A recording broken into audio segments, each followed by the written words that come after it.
Hello! This is week 1 of season 4 of Witches of the Moon. I am Tuesday's host, Rhiannon, and this week we are talking about cleansing. First, I want to take a minute to welcome you guys back and say hello to anybody new who's found us. So, hi. This week is on cleansing, and I just want to go over a couple of things really quick, or a couple different types of cleansing. First, I want to show you what I would do when I would get new stones.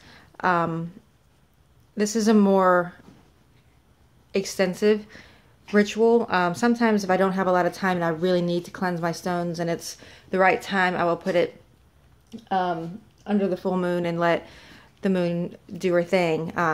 But if I don't, what I do is I set up my work area just like this. And I like to incorporate the elements. And do you see what's happening back there? This is what happens in here. This is what they do when they get in my magic room. Anyway, what I like to do is incorporate the elements into my cleansing ritual. So I'm going to use this as an example. I'm going to show you what I would do.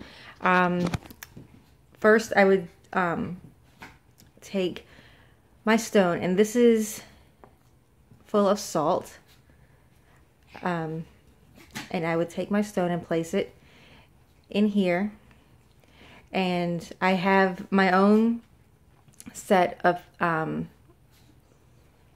intentions and words that I like to say that are personal, and you can change it however you would like to, and I hold my hand over as I chant. I always chant 3 times. And then I thank the elements of earth, and I remove the stone. And then I will move over to air, and I will do a circle and chant my words for air 3 times and go around in a circle. And then I will thank the elements of air. And then I'll do the same thing for fire. Be careful with the fire. I have hurt myself a couple of times because I got too close. But I do the same thing for each element. And then for water, I have a shell.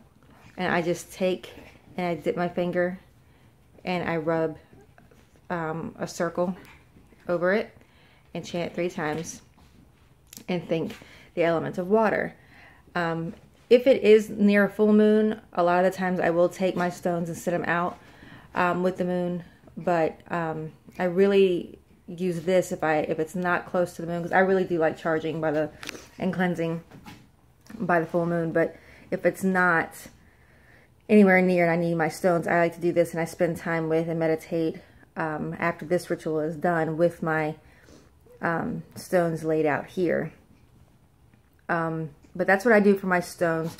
For my tarot cards, what I like to do is I have a little blessing that I say over them, and I take one of my quartz crystals like this, not this one particularly, because this one stays on my divination table, but I will use one particular stone that I like, that just felt like that was the right one for, and it's actually being used right now, so I can't show it to you, but I will set that on top of my tarot cards and let them charge for 3 days before I use them, especially if they're going to be the deck that I use the most.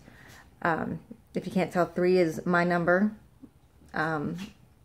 It's the number I go by everything with. If it's not 3, it's 5, but most of the time for anything like this, it's the number 3.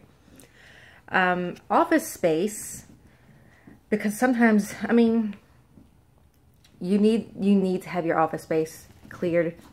And if you're anything like me, you can't really burn candles. You can't really do anything that you would probably use as a fallback for your candles. I mean, for your cleansing. So I've always, for protection, put a very small petri dish of cinnamon in the corner of my room, kind of by the door, as protection, and that to me is protection from anybody who's coming into my office to be hateful. anybody who's coming into my office with any kind of malicious intent, because I deal with a lot of parents, and a lot of them are very angry, and a lot of them are not always so nice. I also keep a small piece of fluorite with me, and I will sit that on my desk, and I use that as kind of a block, like between me and the parent, or me and my coworker, whoever, as a way to kind of absorb their energy if it's negative when I have to encounter somebody who's not always very pleasant. My office is set up. I have a small little altar that I have where if I need to take a minute, I can shut my door and meditate and kind of cleanse the space. I just open the windows and do a little something small to cleanse the space.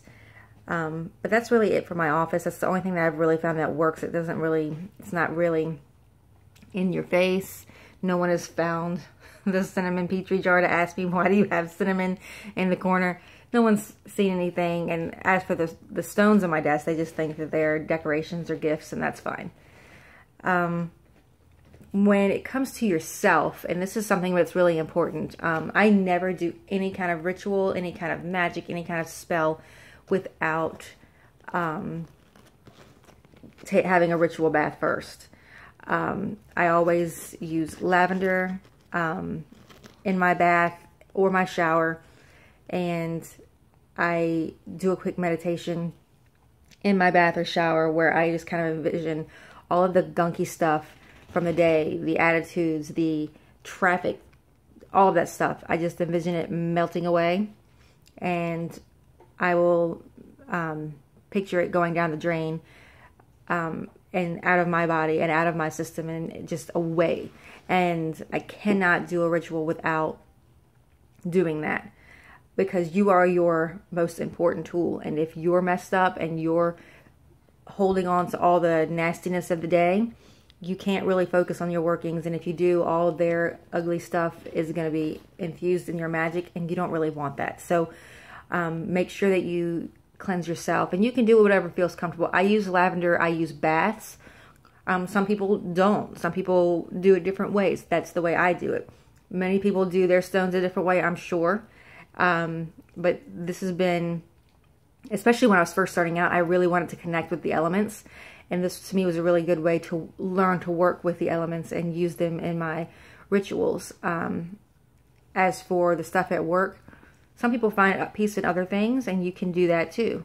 But that's what I have found is inconspicuous where I work, because I don't think where I work would be very open. The people would be, but the county itself, not so much. They've never really been very friendly towards pagan people or anybody in any kind of craft. I live in the Bible Belt, and they are very pro Christianity here, and which is why you won't see my face on camera, just in case. But anyway, that's 3 of the things that I do to help cleanse. I hope this video was helpful. I hope that you guys stick around for the season, because we've got a lot of awesome things this season. A lot of fantastic topics that I'm really excited about. And until next time, blessed be everybody.